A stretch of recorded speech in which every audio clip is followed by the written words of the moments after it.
Hi friends, ఈరోజు recipe ఏంటో వీడియోలో చూసేద్దాం. వీడియో స్కిప్ చేయకుండా చివరి వరకు చూడండి. పిల్లలు స్కూల్ నుండి ఇంటికి వచ్చాక ఈవినింగ్ స్నాక్స్ లాగా చేసి పెట్టినట్లయితే చాలా ఇష్టంగా తింటారు.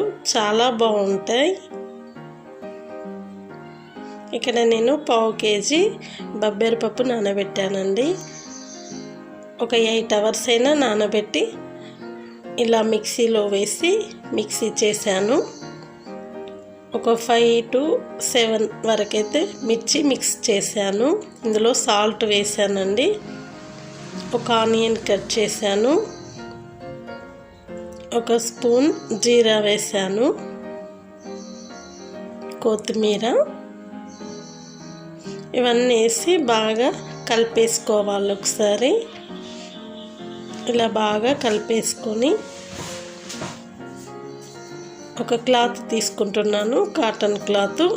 ఈ యొక్క క్లాత్లో ఇలా చిన్న చిన్న ముద్దలుగా చేసి ఇలా మనం ఒక షేప్లో తీసుకోవాలి. నేనైతే ఇక్కడ హోల్ చేస్తున్నాను. మన గారెలు అనేటివి చాలా పర్ఫెక్ట్గా వస్తాయి. ఆల్రెడీ ఆయిల్ హీట్ అయ్యాక అందులో 1 by 1గా వేస్తున్నానండి. మనం ఇందులో సోడా వేయకుండా పర్లేదండి. గారెలు అయితే చాలా టేస్టీగా ఉంటాయి. ఫెస్టివల్కే కాకుండా మనకు తినాలనిపించినప్పుడు పిల్లలకు సాయంకాలం ఇలా స్నాక్స్ లాగా చేసి పెట్టినట్లయితే టీలో తింటారండి. చాలా అంటే చాలా బాగుంటాయి.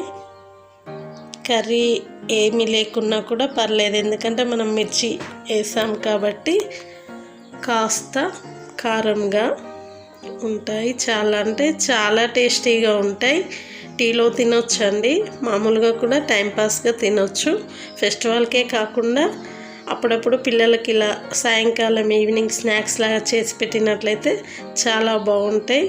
కంపల్సరీ మీరు కూడా ట్రై చేయండి. చాలా చిన్న ప్రాసెస్ అండి. ఈ యొక్క వీడియో మీకు నచ్చినట్లయితే లైక్ చేయండి, షేర్ చేయండి, సబ్స్క్రైబ్ చేయండి. Thank you for watching.